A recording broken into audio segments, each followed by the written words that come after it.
நிறுத்துங்க. இந்த வீடியோ நீங்க பார்க்குறீங்க. உங்க ஸ்க்ரீன்ல இந்த வீடியோ வந்திருக்கு அப்படின்னா, நிச்சயமா இந்த பெர்சன் நீங்க நேசிக்கிற பெர்சன் உங்ககிட்ட ஏதோ சொல்ல துடிச்சிட்டுருக்காங்க. அந்த நபரால இந்த விஷயத்த உங்ககிட்ட சொல்லாம, மனசுக்குள்ள வச்சு பூட்டி வைக்க முடியல. தவிப்பு ஜாஸ்தியாயிட்டே இருக்கு.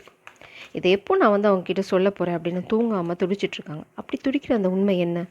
ஏன் இவ்வளோ ஆழமான காதல் அவங்களுக்கு இருக்கு? என்ன விஷயத்த உங்ககிட்ட சொல்ல துடிக்கிறாங்க? அப்ரிசியேஷன். நீங்க அவங்க வாழ்க்கையில வந்ததையும், நீங்க அவங்க வாழ்க்கையில இருக்கிறதையும் அவங்க ரொம்ப பெருமையா நினைக்கிறாங்க. இட்ஸ் லைக் அப்ரிசியேஷன்னா பெருமை மட்டும் கிடையாது. ஒரு நன்றி உணர்ச்சி. ஏன்னா, அ அவங்க உங்க மேல வச்சிருக்க காதலோட ஆழம் அப்படி. அடுத்தது பார்த்தீங்க அப்படின்னா, பொறாமை, வேனஸ். அடுத்தது வந்து அரவுண்ட் சம்மர். நம்ம வந்து சம்மரை முடிச்சிட்டோம். சம்மரை தாண்டி போயிட்டுருக்கோம். இந்த மாற்றம் அவங்க வாழ்க்கையில வந்தது வந்து ஒரு சம்மரில் தான் ஸ்டார்ட் ஆயிருக்கு. அதாவது இப்போது நம்ம முடித்த சம்மரில் இதை வந்து இவங்க இன்னும் உங்ககிட்ட சொல்லலை.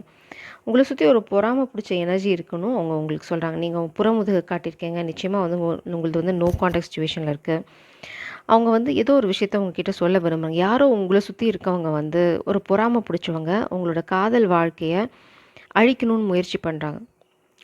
பாஸ்டில் இந்த பர்சன் வந்து இந்த உங்களை சுற்றி இருக்க ஒரு லஸ்ட்ஃபுல் எனர்ஜியும் அவங்க பார்க்குறாங்க. இது வந்து இந்த பர்சனோட ஹையர் செல்ஃப் வந்து உங்களுக்கு சொல்ல விரும்புகிறாங்க. ரொம்ப நாளாக வந்து உங்கள் காதலில் தடை வரத்துக்கும் இந்த பர்சன் ஒரு காரணமாக இருக்கலாம். எதிர் உங்கள் ஃப்ரெண்டாக இருக்கலாம் இது, இல்லைனா வந்து உங்கள் சைடு ஒன் சைடு லவ், இல்லைனா வந்து it's like a lustful energy. உங்களை வந்து ரொம்ப நாளாக கண் வச்சிட்ருக்க ஒரு பர்சனாக இருக்கலாம். உங்கள் காதலை கெடுத்துட்டா அவங்களுக்கு வந்து நீங்கள் கிடைப்பீங்க அப்படின்னு நினைக்கிறாங்க. அந்த மாதிரி ஒரு பர்சன் உங்கள் வாழ்க்கையில் இருக்காங்க அப்படிங்கிற ஒரு வார்னிங் மெசேஜை தான் இந்த பர்சன் உங்ககிட்ட சொல்ல துடிச்சிட்ருக்காங்க. அதே சமயம் வந்து அவங்க உங்களை ரொம்ப அப்ரிஷியேட் பண்ணுறாங்க. நீங்கள் அவங்க வாழ்க்கையில் இருக்கிறத வந்து கொண்டாடுறாங்க. அதை உங்ககிட்ட இன்னும் அவங்க சொல்லலை. பட் அதுதான் உண்மை. இப்போ பார்த்தீங்கன்னா இதுதான் அவங்களோட ப்ரெசன்ட் கரண்ட் ஃபீலிங். என்ன சீக்ரெட்ஸ் சொல்லலை, உங்ககிட்ட சொல்ல துடிச்சிட்ருக்காங்க. அதை அவங்களால சொல்ல முடியல. இந்த சீக்ரெட்ஸ் இங்கே பாருங்கள், தேள் கொடுக்கு 2 நரி பிளான் பண்ணுறாங்க. ஸோ அவங்க உங்ககிட்ட சொல்ல விரும்புகிறது என்னென்னா, உங்களை சுற்றி உங்கள் காதலை அழிக்கிறதுக்கு யாரோ ஒருத்தங்க சதி பண்ணிகிட்டே இருக்காங்க. அதை தான் உங்ககிட்ட அவங்க சொல்ல துடிக்கிறாங்க. மேபி நோ கான்டாக்ட் சிச்சுவேஷனில் இருக்கிறனால அவங்களால சொல்ல முடியல. பட் அடுத்தது வந்து இந்த பர்சன் என்ன பண்ண விரும்புகிறாங்க அப்படின்னா, உங்ககிட்ட வேகமாக வந்து சில விஷயங்களை கம்யூனிகேட் பண்ண விரும்புகிறாங்க. அதுதான் உண்மை. இது சொல்ல முடியாமல் தவிக்கிறது அவங்க மனசை போட்டு அரிச்சுக்கிட்டே இருக்குது பகலா. அவங்களுக்கு சில விஷயங்கள் இப்போ புரிஞ்சிருச்சு. ஏன் உங்கள் காதல் வந்து பிரிஞ்சு போச்சு, ஏன் உங்களுக்குள்ளே அந்த பிரச்சனை வந்துச்சு, யாரோ ஒருத்தங்க உங்களுக்கு இடையில சிண்டு முடிஞ்சு விட்டுருக்காங்க. அவங்க யார், என்ன ரகசியம் அப்படின்னும் அவங்களுக்கு தெரிஞ்சு போச்சு இப்போ.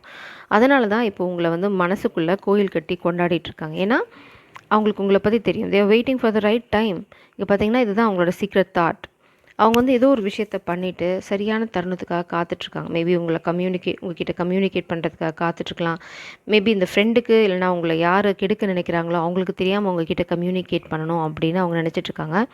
இதுதான் மெயினாக வந்து அவங்க வந்து உங்ககிட்ட சொல்ல துடிக்கிறது. உங்களை வந்து இதுலேருந்து காப்பாற்றணும் அப்படிங்கிறது தான் அவங்களோட எண்ணம். அதுவும் வந்து அவங்க சீக்ரெட்டாக பண்ணணும், ரொம்ப வேகமாக பண்ணணும். இதெல்லாம் வந்து கொஞ்சம் ஸ்ட்ரெஸ்ஃபுல்லாகவும் இருக்குது. அதே சமயம் வந்து உங்களை விட்டு தர மாதிரியும் இல்லை. ஏன்னா நீங்கள் தான் அவங்களோட காதல் தெய்வத்தை. இங்கே பாருங்க, ஜஸ்டிஸ், நியாயம். இதுதான்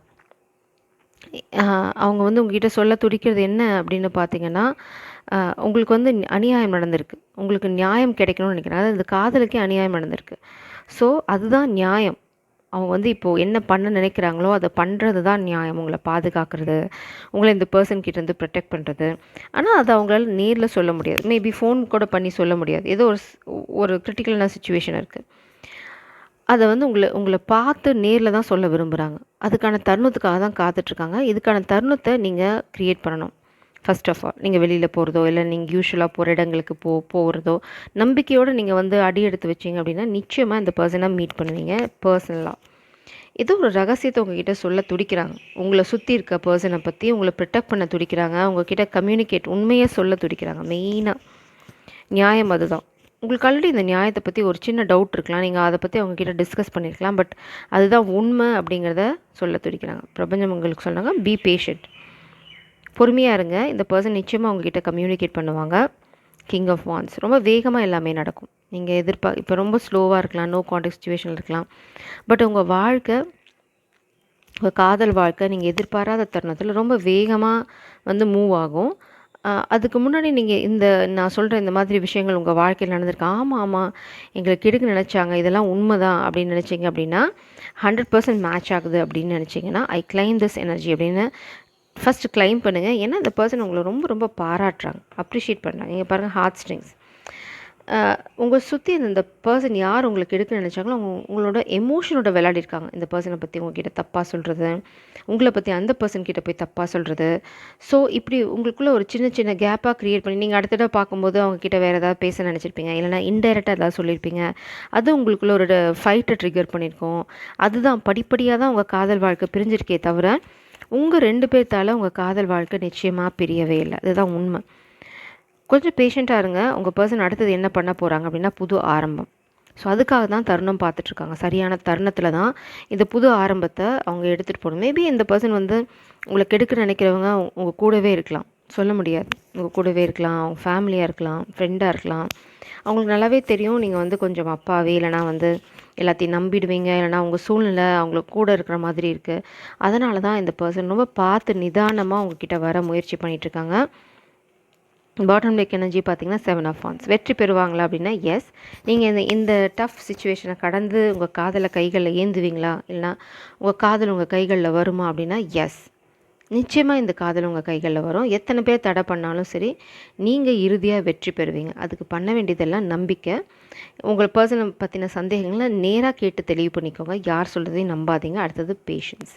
பொறுமையாக இருங்க. பிரபஞ்சம் வந்து சரியான தருணத்தில் உங்ககிட்ட உங்கள் பர்சனை கூட்டிகிட்டு வருவாங்க. ஸோ இந்த மாதிரி டஃப் சுச்சுவேஷனில் உங்கள் பர்சன் உங்ககிட்ட ஸ்பெசிஃபிக்காக என்ன சொல்ல விரும்புகிறாங்க, ஏதாவது வார்த்தைகள், இல்லைனா வந்து இதுதான் நான் வந்து சொல்ல விரும்பினேன், இவ்வளோ நாளாக என்னால் சொல்ல முடியல அப்படிங்கிற விஷயங்கள் ஏதாவது இருந்ததுன்னா அவங்கக்கிட்ட கேட்கலாம். அவங்க ஹையர் செல்ஃப் கிட்ட தான் நம்ம இப்போ பேசிகிட்ருக்கோம். I was in denial. பாஸ்ட்டில் வந்து இந்த பர்சன் இந்த காதலை வந்து அவ்வளோ சீரியஸாக எடுத்துக்கல. ஓகே, ஸோ செம்ம இன்ஃபேச்சுவேஷன், இல்லைனா வந்து ஏதோ ஒரு மறுதளிப்பு இந்த பர்சன் கிட்ட இருந்து, சரி இல்லைனா பார்த்துக்கலாம், இதில் நான் இன்னொரு கனெக்ஷன், இல்லைனா வந்து நம்ம ஓகே என்ஜாய் திஸ் மூமெண்ட், போகலாம், மூவ் ஆன் ஆகிடலாம் அப்படின்ற மாதிரி இருந்திருக்கு. பட் இப்போ இல்லை. இந்த பர்சன் நீங்கள் இல்லாமல் ரொம்ப வலியோடு இருக்காங்க. I have been hurting without you, you have no idea. நீங்கள் அவங்களுக்கு வந்து உங்களுக்கு சுத்தமாக ஐடியாவே இல்லை இந்த பர்சன் வந்து எவ்வளோ தூரம் வந்து வலியை அனுபவிக்கிறாங்க நீங்கள் இல்லாமல் அப்படிங்கிறது. அதனால தான் இங்கே அப்ரிஷியேஷன். இந்த அப்ரிஷியேஷன் கார்டு இங்கே வந்ததுக்கு காரணம் அவங்க உங்களை வந்து இங்கே பாருங்கள் பின்னாடியே கம்யூனிகேஷன் இருக்குது. ஸோ இவ்வளோ நாளாக உங்ககிட்ட ஃபோனில் பேச இருக்க தடையை அவங்க கொஞ்சம் கொஞ்சமாக ரிமூவ் பண்ண போகிறாங்க, ரிஸ்க் எடுக்க போகிறாங்க. இவ்வளோ நாளாக வந்து உங்ககிட்ட ஃபோனில் பேச வேண்டாம், இதை வந்து உங்கள் ஃப்ரெண்டுக்கிட்ட போகும், இல்லைனா யார் உங்களை தடுக்க நினைக்கிறாங்களோ அவங்களுக்கு தெரிய வரும் அப்படின்னு யோசிச்சுட்டு பேசாமல் இருந்தவங்க இனிமேல் யாருக்கு தெரிஞ்சாலும் சரி ஐ எம் நாட் ஸ்டாப்பிங். ஏன்னா எங்கே வந்து நீங்கள் ஏதாவது பெரிய பாதிப்பில் மாட்டிப்பீங்களோ, இல்லைனா வந்து அவங்கள விட்டுட்டு போயிடுவீங்களோன்ற பயம் வந்து இந்த காஷனை அவங்கள தாண்டி வர வைக்குது. இட்ஸ் லைக் ஓகே நம்ம பண்ணுறதை நம்ம பண்ணுவோம், என்ன ஆனாலும் சரி, ரொம்ப ஜாக்கிரதையாக இருந்து இந்த காதலை இழக்கிறதுக்கு முயற்சி பண்ணி தோற்று போகிறதே பெட்டர் அப்படின்ற ஒரு முடிவுக்கு இந்த பர்சன் வந்தாச்சு. தோற்று போக போகிறதில்ல ஆக்சுவலாக. இது அவங்க மனசில் இருக்க எண்ண அலைகள்.